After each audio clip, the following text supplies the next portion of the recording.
बिस्मिल्लाहिर्रहमानिर्रहीम। अस्सलामुअलैकुम वरहमतुल्लाहि वबरकातुहू।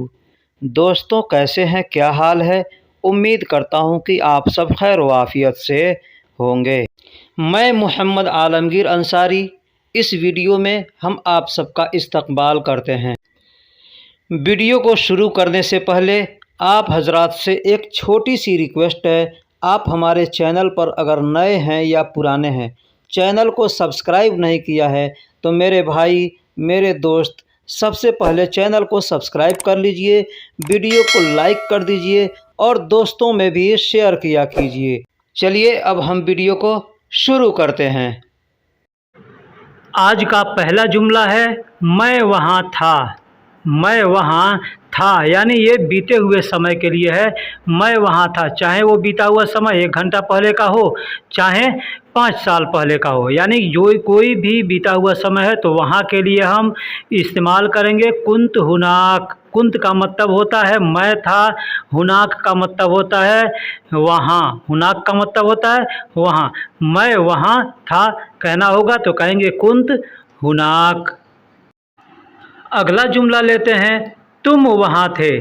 तुम वहाँ थे, पिछला जुमला था मैं वहाँ था, अब ये अगला है तुम वहाँ थे, यानी तुम वहाँ थे अगर कहना होगा तो यहाँ पे हमको सिर्फ इंत का या इस्तेमाल करेंगे, इंत या अंत का इस्तेमाल करेंगे, मतलब तुम वहाँ थे। एग्जाम्पल, तुम वहाँ थे तो कहेंगे इंत कुंत हुनाक। इंत कुंत हुनाक, मैं वहाँ था तो कहेंगे कुंत हुनाक, सिर्फ कुंत हुनाक कहेंगे, वहाँ पे अना लगाने की ज़रूरत नहीं है। लेकिन जब दूसरे को कहना होगा तुम वहाँ थे तो यहाँ पे इंत का इस्तेमाल करेंगे, इंत कुंत हुनाक। इंत का मतलब तुम हो गया, कुंत का मतलब थे, हुनाक का मतलब वहाँ। अगला जुमला लेते हैं तुम वहाँ क्यों थे। तुम वहाँ क्यों थे तो इसको कहना होगा तो कहेंगे लेश, मतलब क्यों, इंत का मतलब तुम, कुंत का मतलब थे, हुनाक का मतलब वहाँ, यानी लेश इंत कुंत हुनाक कहेंगे। इसका मतलब होता है तुम वहाँ क्यों थे। तुम वहाँ क्यों थे, लेश इंत कुंत हुनाक, तुम वहाँ क्यों थे। लेश का मतलब क्यों, इंत का मतलब तुम या आप, कुंत का मतलब थे, हुनाक का मतलब वहाँ। तुम वहाँ क्यों थे कहना होगा तो कहेंगे लेश इंत कुंत हुनाक। अगला सेंटेंस लेते हैं मैं सिर्फ रास्ते से जा रहा था। मैं सिर्फ रास्ते से जा रहा था या मैं बस रास्ते से जा रहा था। इस तरह से हमको अगर कहना होगा तो अरबी में कहेंगे अना रोहत। अना रोहत यानी मैं जा रहा था, फ़क़्त मिन तरीक़, फ़क़्त मिन तरीक़ यानी बस रास्ते से या सिर्फ रास्ते से। फ़क़्त का मतलब होता है बस या सिर्फ, मिन का मतलब होता है से, तरीक़ का मतलब होता है रास्ता। अब इसको तरीक़ को लोग तरीक़ भी कहते हैं, तरीज भी कहते हैं या तरीक़ भी कहते हैं। तो कहेंगे मैं सिर्फ रास्ते से जा रहा था या मैं बस रास्ते से जा रहा था तो कहना होगा तो कहेंगे अना रोहत यानी मैं जा रहा था, फ़क़्त मिन तरीक़। अब इसमें जा रहा था के लिए हमने यहाँ अना रोहत का इस्तेमाल किया। अना का मतलब मैं, रोह का मतलब जाता हूँ या जाऊँगा, जाऊँगा, जा रहा हूँ, ठीक है। लेकिन इसमें जब हम तो का इस्तेमाल कर दिए तो ये हो गया था, जा रहा था, अना रोहत यानी मैं जा रहा था, फ़क़्त मिन तरीक़ फिर सिर्फ रास्ते से या बस रास्ते से, इस तरह से कह सकते हैं। अगला जुमला लेते हैं मैं नहीं जाना चाहता था। मैं नहीं जाना चाहता था तो कहेंगे अना रोह। अना रोह मा इबगत। अना रोह मा इबगत। अना का मतलब होता है मैं, रोह का मतलब जाना होता है, माँ का मतलब नहीं, इबगा, इबगा का मतलब चाहना होता है, लेकिन यहाँ हमने दिया है इबगत। इबगत, इबगा के लास्ट में तो का इस्तेमाल किया तो इस तो का मतलब होता है था, तो इबगत यानी चाहता था, ठीक है। तो अना रोह मा इबगत, मैं नहीं जाना चाहता था, इस तरह से कह सकते हैं। अगला सेंटेंस लेते हैं, जुमला लेते हैं आज मैं बहुत खुश हूँ। आज मैं बहुत खुश हूँ कहना होगा तो कहेंगे अल यौम अना वाजिद मबसूत। अल-यौम अना वाजिद मबसूत। अल-यौम का मतलब आज होता है, अना का मतलब मैं होता है, वाजिद का मतलब बहुत होता है या बहुत ज़्यादा होता है, ठीक है। मबसूत, मबसूत का मतलब खुश होता है, मबसूत का मतलब खुश। अगर हमको किसी से कहना होगा या कोई हमसे कहता है आज मैं बहुत खुश हूँ, तो अरबी में कहेगा या कहेंगे अल-यौम अना वाजिद मबसूत, अल-यौम अना वाजिद मबसूत। अगला जुमला लेते हैं, क्या तुम पानी पियोगे? क्या तुम पानी पियोगे? अगर हमको किसी से पूछना है कि क्या तुम पानी पियोगे, तो कैसे पूछेंगे? अब यहाँ पानी पीना है तो पानी के लिए पूछ सकते हैं, शरबत पीना है शरबत के लिए पूछ सकते हैं, यानी जो पीना हो। हमने एग्जाम्पल लिया है पानी के लिए। क्या तुम पानी पियोगे, तो कहेंगे हल इंत मा शरब। हल इंत, हल का मतलब क्या होता है? हल का मतलब इसलिए हमने यहाँ पे दिया है हल को, क्योंकि हल जहाँ इस्तेमाल किया तो वहाँ सस्पेंस वाली बात होती है। हम सामने वाले से पूछ रहे हैं, क्या पता वो पानी पिएगा कि नहीं पिएगा, यहाँ पे थोड़ी सस्पेंस है, इसके लिए यहाँ पे हल का इस्तेमाल किया गया है। तो क्या तुम पानी पियोगे अगर कहना होगा तो कहेंगे हल इंत मा शरब। हल का मतलब क्या होता है? इंत का मतलब तुम या आप होता है, माँ का मतलब पानी होता है। देखिए माँ कहेंगे तो साथ हो गया, लेकिन माँ कहेंगे तो पानी हो गया। यहाँ माँ को, पानी को मोया भी कहते हैं, मोया भी कह सकते हैं या माँ भी कह सकते हैं। शरब का मतलब पीना होता है, शरब का मतलब पीना, कोई भी चीज़ पीना है तो शरब कहेंगे। तो हल इंत मोया शरब या हल इंत माँ शरब।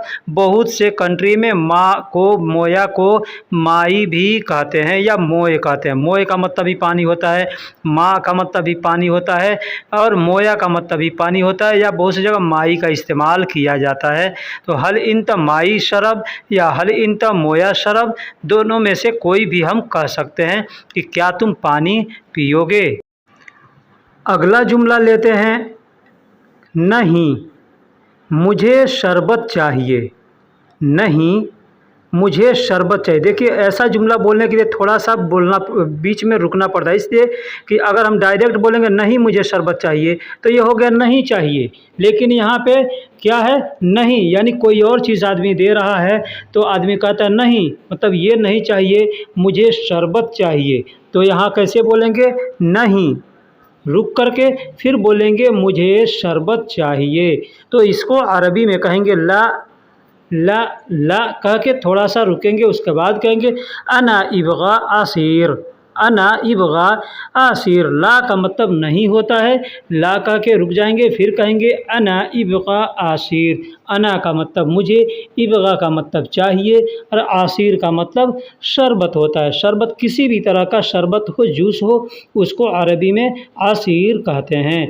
तो कहना होगा नहीं मुझे शरबत चाहिए, तो कहेंगे ला अना इबगा आसिर।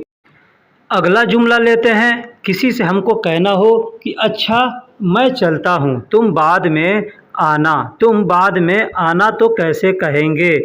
हम हिंदी और उर्दू में इस तरह के अल्फाज, इस तरह के जुमले इस्तेमाल करते हैं कि अच्छा मैं चलता हूँ, तुम बाद में आना कहना होगा तो कहेंगे ज़ैन। ज़ैन का मतलब अच्छा होता है, ठीक।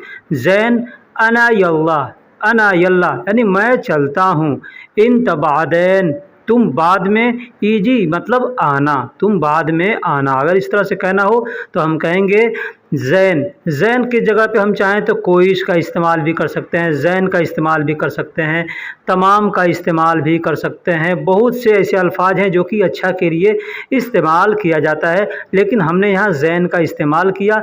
ज़ैन अना यल्ला इन तबादैन ईजी, अच्छा मैं चलता हूँ, तुम बाद में आना। अगला जुमला लेते हैं, रात को सोने से पहले दवा खा लेना। हम बीमार हैं, हॉस्पिटल जाते हैं, डॉक्टर दवा देता है और कहता है कि रात को सोने से पहले दवा खा लेना, तो कैसे कहेगा? कहेगा बिल्लैल गबल मिन नौम अक्किल अल दवा। बिल्लैल यानी रात को, रात में, गबल मिन नौम यानी सोने से पहले। गबल का मतलब होता है पहले, मिन नौम यानी मिन का मतलब से होता है, नौम का मतलब सोना होता है, ठीक है, नींद। अक्किल अल दवा, अक्किल मतलब खा लेना, अल दवा यानी दवा, ठीक है, दवा को अरबी में दवा ही कहते हैं। तो कहेंगे बिल्लैल गबल मिन नौम अकिल अल दवा, यानी रात को सोने से पहले दवा खा लेना। हम लोग अपने ज़ुबान में यानी कहते हैं ना, यानी मतलब यानी का होता है मतलब, यानी का मतलब होता है, यानी हम कहते हैं ये चीज़ का मतलब, तो अरबी में कहेंगे यानी का मतलब होता है मतलब, ठीक है। तो बिल्लैल गबल मिन नौम अकिल अल दवा कहना होगा, या कोई कहता है तो उसका मतलब होता है कि रात को सोने से पहले दवा खा लेना। एक अगला जुमला लेते हैं, मुझे पानी पीने के लिए एक गिलास दे दो। अगर हम कहीं जाते हैं, किसी से कहते हैं कि मुझे पानी पीने के लिए एक गिलास दे दो, तो इसको अरबी में कैसे बोलेंगे आतिनी वाहिद कांसा लिल मोया इशरब। आतिनी का मतलब होता है मुझे दे दो, आती का मतलब दो और आतिनी का मतलब मुझे दे दो। वाहिद का मतलब एक होता है, कांसा का मतलब गिलास होता है, गिलास को अरबी में कांसा कहते हैं। लिल मोया यानी पानी पीने के लिए, लिल मोया यानी पानी के लिए, इशरब यानी पीना, मुझे पीना है, इशरब का मतलब मुझे पीना है। तो इसको अगर हम कहेंगे अरबी में तो कहेंगे सीधा साधा आतिनी वाहिद कांसा लिल मोया इशरब। इसका तर्जुमा होता है मुझे पानी पीने के लिए एक गिलास दे दो, पानी पीने के लिए एक गिलास दे दो। दोस्तों, वीडियो में कुछ गलती हुई हो तो आप हमें कमेंट बॉक्स में ज़रूर बताइएगा, और वीडियो को लाइक कीजिए, चैनल को सब्सक्राइब कीजिए, दोस्तों में भी शेयर कीजिए। फिर मिलेंगे किसी अगले वीडियो में, तब तक के लिए अल्लाह हाफिज़।